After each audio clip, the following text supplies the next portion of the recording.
Hello everyone, welcome back to a new video. It's been a while. I've been on the road tasting, cupping, slurping, and I brought with me some goodies.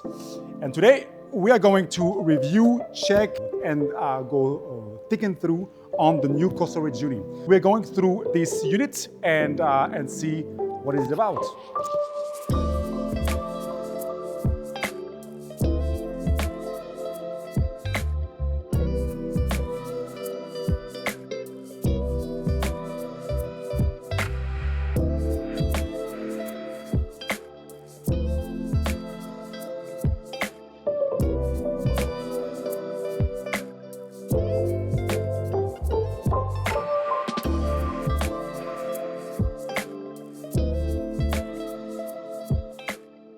All right, let's start to do a very first run through it.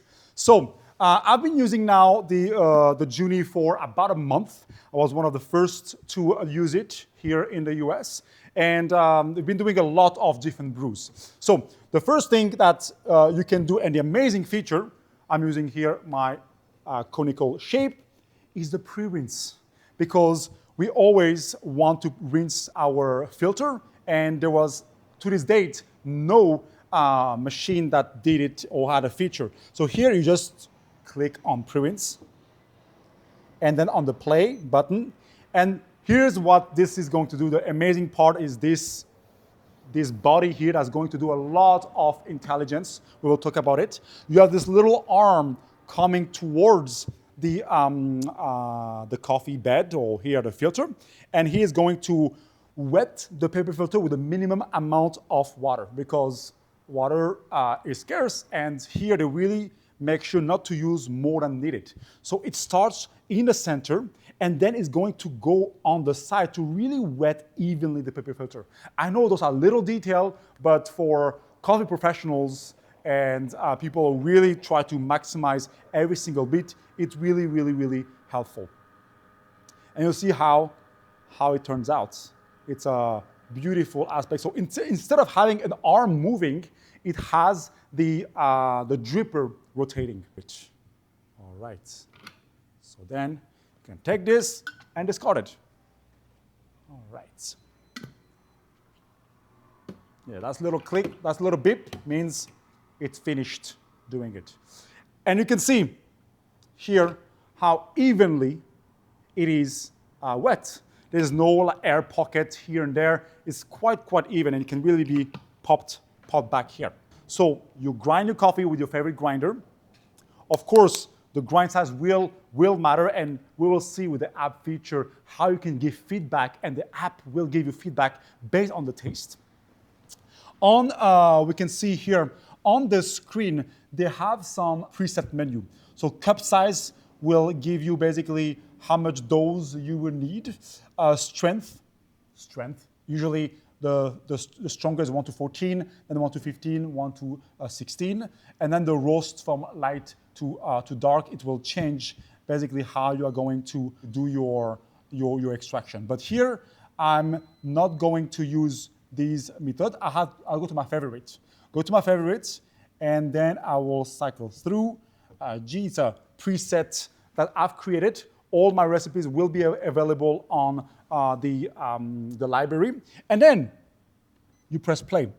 So it tells you how much scoop you'll need to add. So this is a 15 grams, and 15 grams is, let's cut it here. 15 grams is basically 3 scoops of that one, or weigh 15 grams with your scale. Here I weigh everything. If you don't have a scale, or your scale is out of battery, dose it. It's always good to create a strong brew that you dilute after than a weaker one that you cannot do anything. So here I already have my dose. I press play again, and it's going to start. The first and one of the biggest innovation here is this, the vibrator. The vibrator is going to equalize, when we put coffee into a chamber, and basically we are trying to make sure it creates a flat bed before the bloom. It does it. And then, as you can see, it starts in the center with a 4 milliliter per second flow rate. So the flow rate, you can set it per per pour.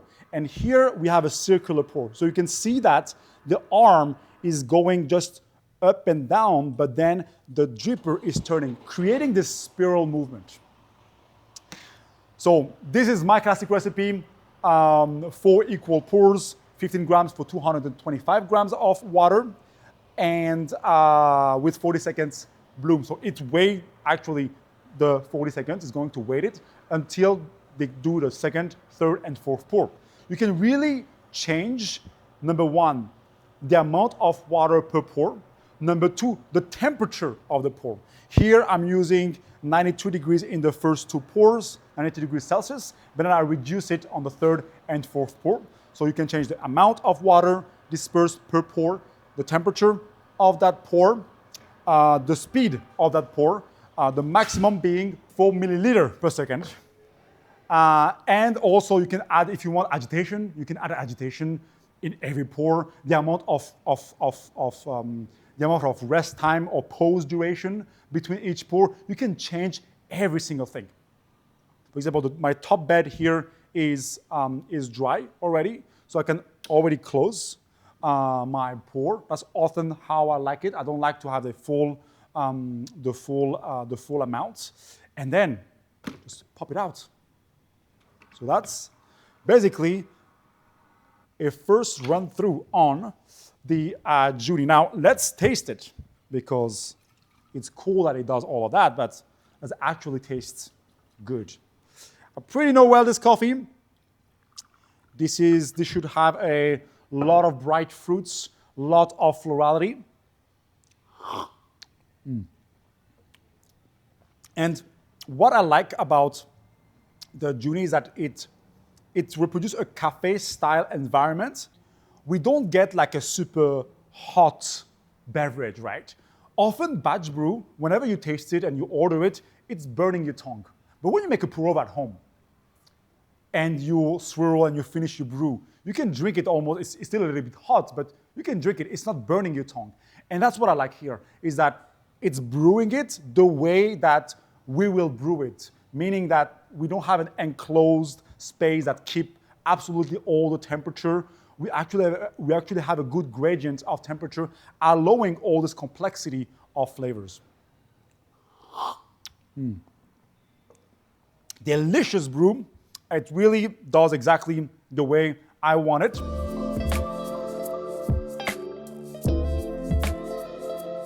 Here's our 2 coffee that we made, conical versus flat bottom, using exactly the same everything. And just check if there's a huge gap. Of course, we know from brewing dynamics and brewing several kind of coffees in different methods that there is a difference.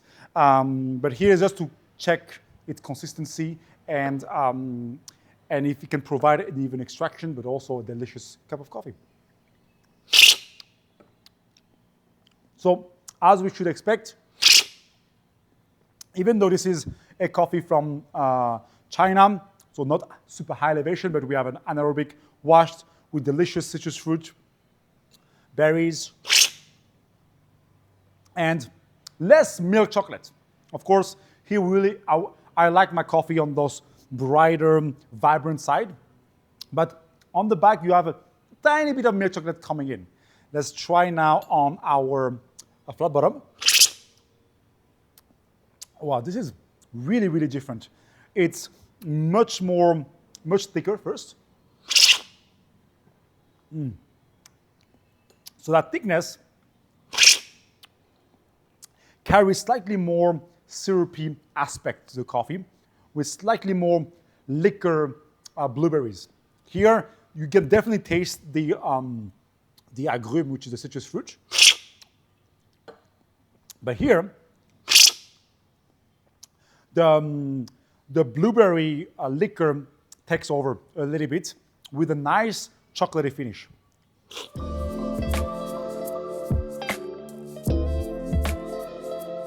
To create a recipe is really easy. You just create a recipe, you put the grind size, you can select the coffee beans, and then you are first going to select between cone and flat bottom. So we know that conical shape I'm not good at producing huge batch size, right? You cannot make a liter. I mean, you can, but it's because of the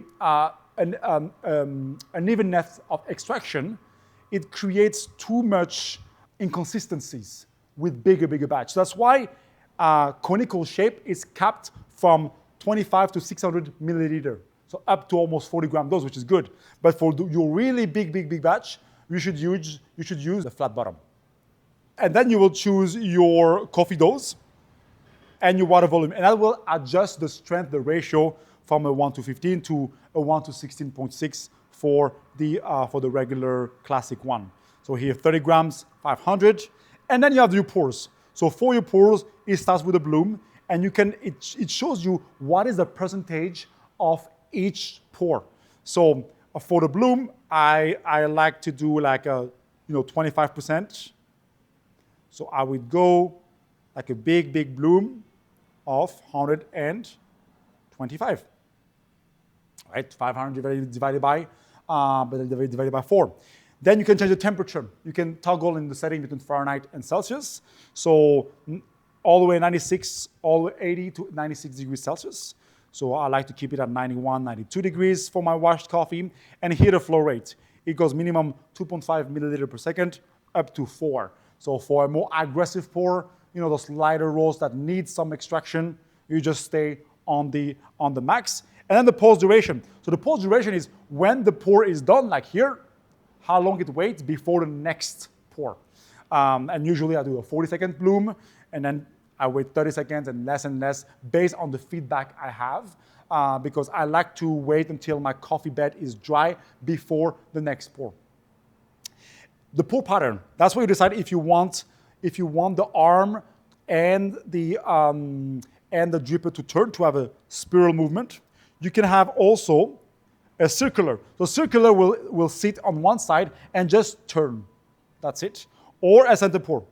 Center pour, very easy to understand. It's just center and pouring.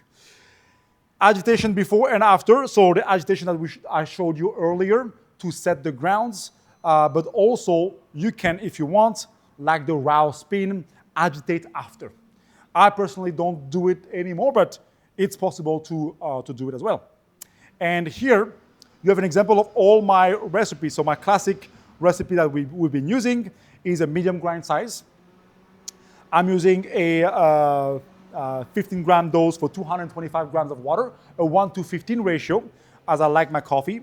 My first pour is the bloom with 60 mils, 92 degrees Celsius, the highest 4 milliliter per second, and a 40-second of bloom time or rest time. Second pour, the same temperature, not as aggressive, and only 25 seconds to wait.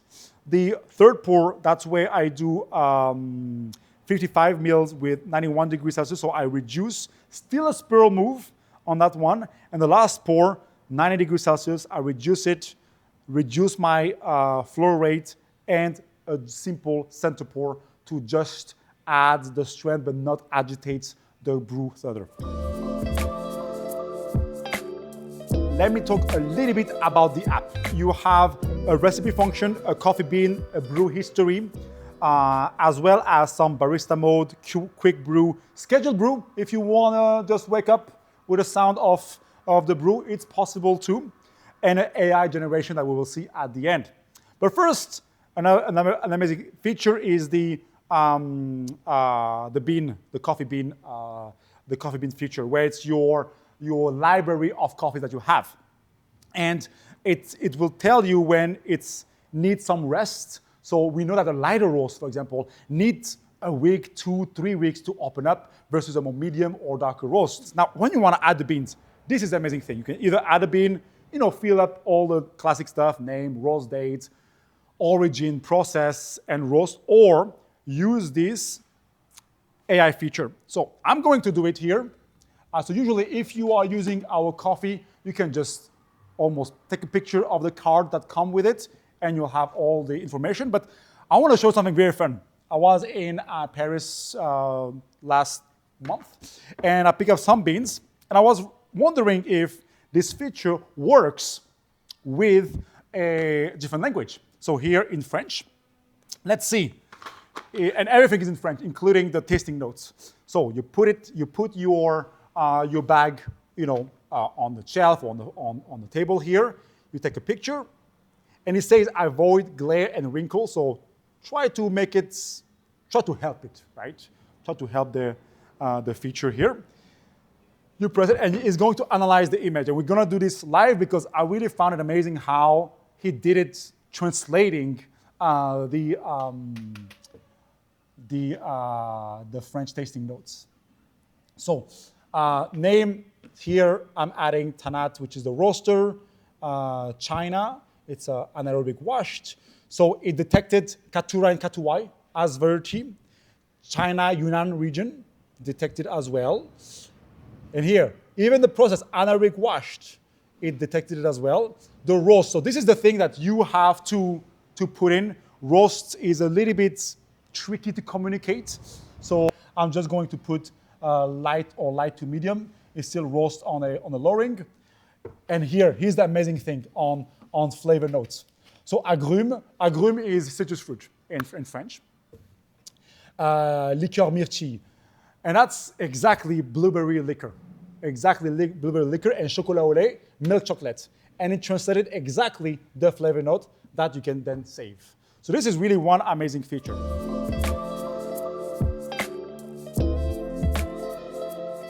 Let's do a man versus machine where I will brew against the Juni.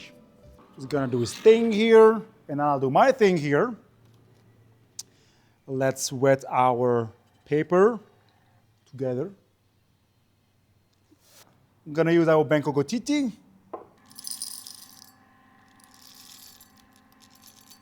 So I'll use here a conical Memli 15-gram dose. All right. And you can do all your, sorting, WDT before to really have like a nice and clean brew. See, with my brew, we have a little bit of inconsistency, but it's not a big deal. I just here want to taste the difference. I'm really curious if on a triangulation, I can pick something. So you can see as it's brewing more detail here, where it gives you the information on where you are in the pour, in the brewing stage. And I will start with my first pour of 60 grams.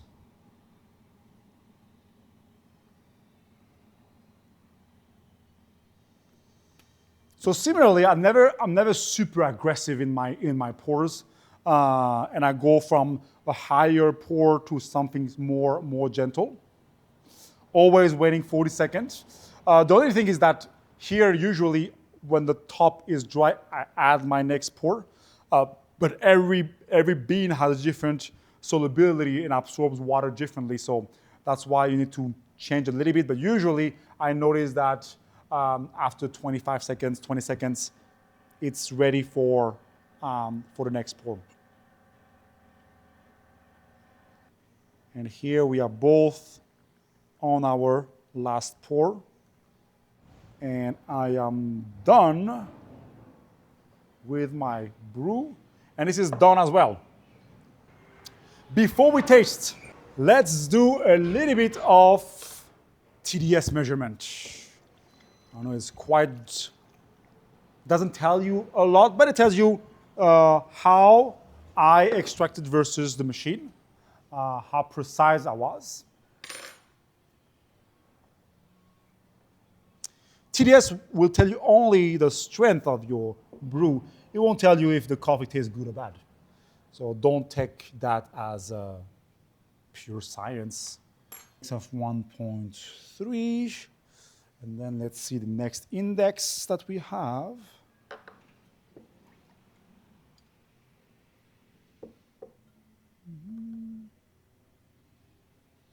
So usually you want to test those around room temperature-ish. It's a little bit hot. Very similar reflection index. Mine is a little bit more extraction. I guess the pour, right, being more aggressive, I'm just about 0.2 2.3% more than the machine. And that's because, each one of us, the way we tilt the kettle can create different dynamic. But the most important, and what matters the most for me, is how it tastes like. So let's do a little test comparison. Once again, we have our Juni here, and what I brewed. Using 92 degrees Celsius, same exact water, same exact configuration, same pours, really same everything, same grind size as well.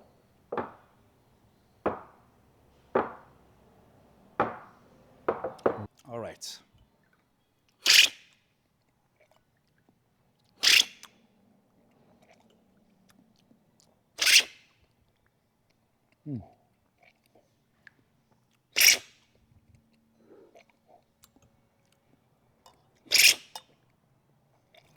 Okay, so I can see straight away, mostly on the aftertaste, how having this consistent move creates a very soft, round the edge brew. And that may explain the difference in extraction a little bit versus the way I brewed it. Slightly more intense, but my finish is a little bit on the drier end. It's my brew because I was slightly more aggressive, and I did no immersion style. It was all filtration. Has just not dry, but less aftertaste. That's it. More intensity of flavor, but then falling short a little bit towards the end versus a slightly more balanced overall experience in the mouth.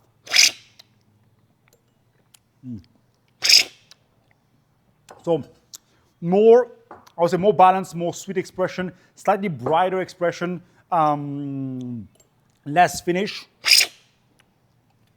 Similar texture for all of them. So, because it's the same coffee after all, but just a slightly rounder approach here. And still delicious, more expressive, but also being a little bit short on the end.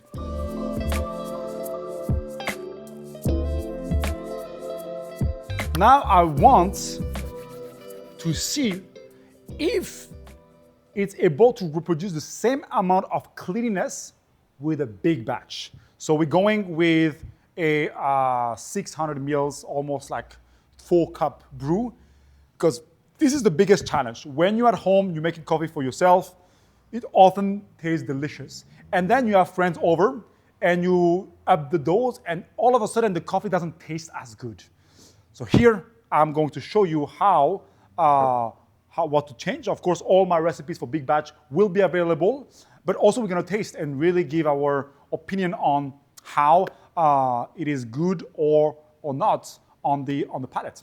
All right, let's turn it on. Pre-wet. So we're going to do the same Kenyan, but this time a bigger amount. And of course, because it's a bigger batch, we're going to grind it coarser. Basket, add my coffee. Shaky, shaky, shaky. Now, since this one is not an automatic set here, I'm going to put it on my recipes. So if we go to custom recipe, you have Memli flat bottom 35 grams, Memli classic 4 pours, Memli big batch for 40 grams. But here is a flat big batch, 40 grams. And we are going to start and confirm. All right, let's let it do the magic. So here I added another agitation similar to the rouse pin to bring slightly more consistency on a bigger batch. Because we have a thicker coffee bed, right? So having a consistent water extraction, so with coffee extraction, is quite difficult on a big batch, especially on conical shape. As this one is brewing, I'm using this one a lot now every day for my QC. After I quality control on the classic cupping, I like to run it on our classic recipe to see the first feedback on the brew. Because, yeah, cupping tells you how you roast the coffee, but ultimately, people are not cupping at home to drink coffee. They are brewing it manually. So I like to use it. This is more for professional setting or people working roastery. So just setting the recipe that we send also to our subscribers and customers. And here we are done. We let it drip, and we are going to do a final test here. Okay, so now when it beeps, that's where everything drips. You can, boom, close it, pop it out. It's not going to drip. You can see that the remaining, though this is a drip when you brew it at home and you remove it, it just drips everywhere on your sink. And so here you can just remove it. Unless you press it here, of course, it's going to go everywhere. Dump it, and then clean it, and you're good to go. Okay, let's do a quick TDS measurement, just to make sure I'm around my my target here. Yeah, 1.12 when hot, so that's pretty good. I like those really juicy, brighter cup of coffee. So one thing that when you bring more, of course, it's harder because the amount of heat keeps the coffee hot.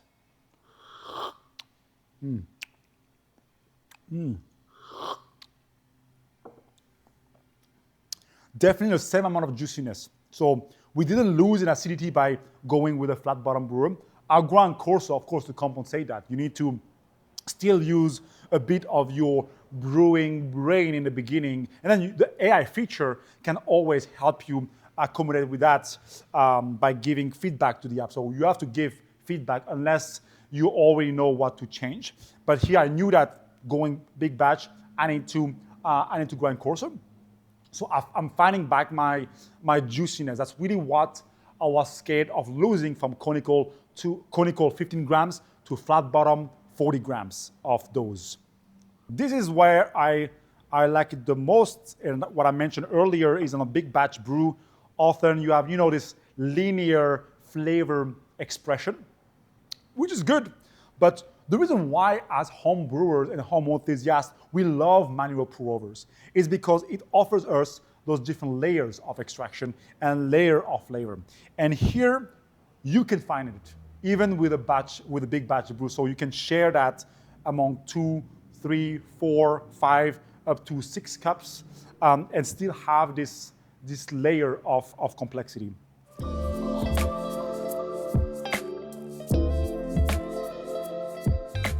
I wanted to show you this feature. So this is the flat bottom that we have. It's complete. And I'm going to give some flavor feedback. So either you love it or let's be a bit difficult. It could be better. So what you'll do here, first select the coffee. Let's select our China. Acidity level. Let's check our acidity level. I'll do the thing on the conical. It's quite correct for coffee from China, even though I like a really juicy brew. I would leave it like quite balanced here. Sweetness. Okay, after tasting the flat bottom, I was like, this can be a bit sweeter. So I'm gonna put sweetness more. I want more. And the maximum will be if it's not sweet enough. So I want slightly more sweetness here. Bitterness, I really have no bitterness here. Perfect. Okay, body. So once again, the body on the flat bottom is amazing. So syrupy. But here, little juicy. Little juicy. So let me put a bit more. Let's view the AI recommendation. So this is their new AI feature. And it's going to analyze and give me some feedback and updates. Of course, the first recommendation it gives is the grind size. That's really kind of the most obvious first. to make it more medium fine, to bring more sweetness, more texture. But it's not finished yet. Then it's going to give me a recommendation to change my, my pours as well, where here I'm having slightly hotter temperature. And yeah, so each one of my pour here has been changed a little bit on the temperature, but also on the speed to bring slightly more evenness, I guess. And then what you can do is to save it, and you can save as a new or apply all the saves as a new recipe and use it for the next brew of the same exact coffee. So this feature is quite impressive, but the step one is really grind finer by one step to improve sweetness and body for light medium roast. And that's why it says one step, because we all have a different grinder. And found it pretty amazing. So you can access your AI feature either after the brew or with AI generation. That's a new feature where I'm going to select the bean. Let's brew. What should we brew? Let's brew our Benko Gotiti natural. Let's do it 200 mils, like a very small brew. Let's generate the new recipe. And so what it told us, we have a light Benko Gotiti natural, 12 grams of coffee for 200 grams of water. It shows a 1 to 16.7 ratio with a 3-pour structure, 24 milliliter at 93 degrees, and then 88 and 88, and reducing every time the amount of time in between. So you can also, if you have no idea about how to brew, you do your AI picture and then just do AI generation to set up a recipe. Those recipes will be set based on your history of brew. So I will not use it if you're just starting. Use some preset recipes and give feedback so that it understands what you like. Otherwise, it will stay pretty generic. So it works with the feedback aspect of it.